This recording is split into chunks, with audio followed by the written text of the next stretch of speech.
here in Venice, you know, from what I'm told, 10, 15 years ago, this area right here wasn't a very nice place. You wouldn't want to come here. It was very dangerous.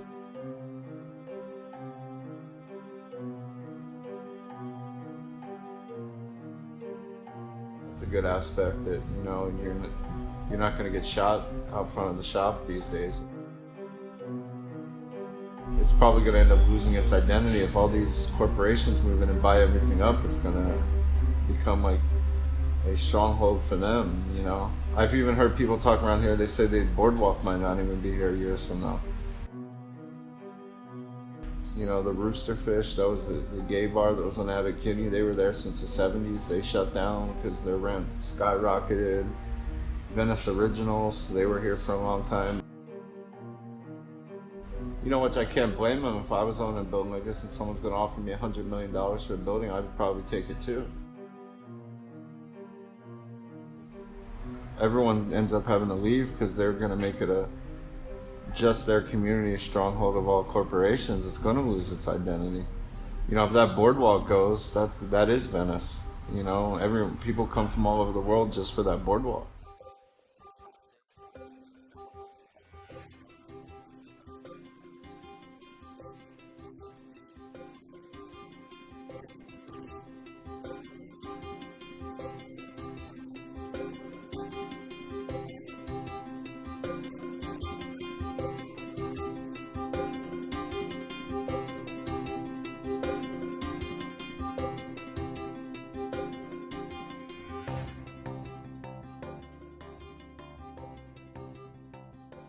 Maybe a little less, less of a mix of people in terms of different social economic class, you know what I mean?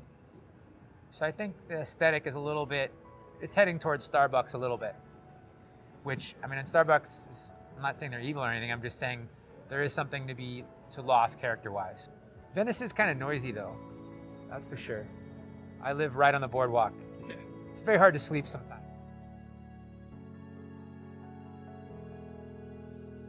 Venice in the last 10 years has definitely changed a lot.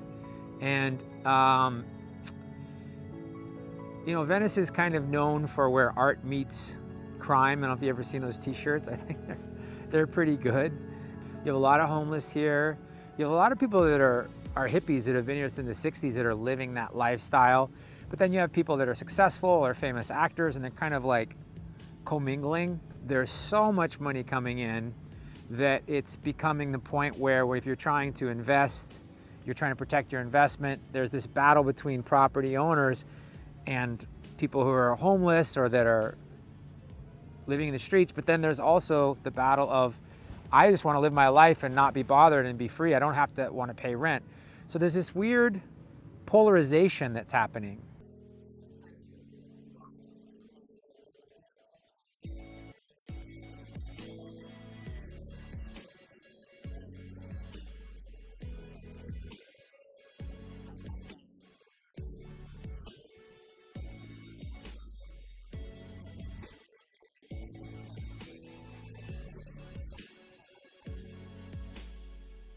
You know, there's a few different communities all mixed together, and unfortunately I've noticed there's a lot of friction between some of them.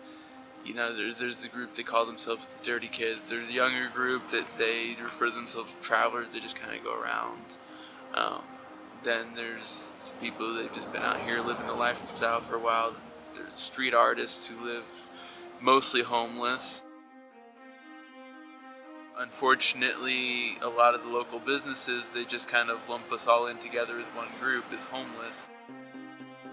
If I'm sitting somewhere sometimes, it doesn't matter that I'm harmless, I'm out of the way and minding my own business.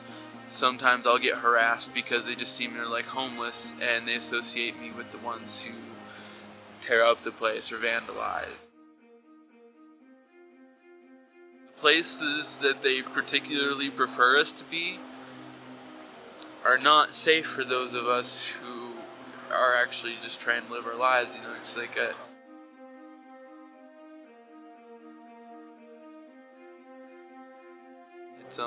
it's one of the places, despite all that antagonism, that is genuinely homeless friendly to some degree. I wouldn't get near as much help trying to get on my feet anywhere else as I do here, I feel like, from my experiences. I've traveled around a bit, and just in general, I feel less stressed about life since I've been here.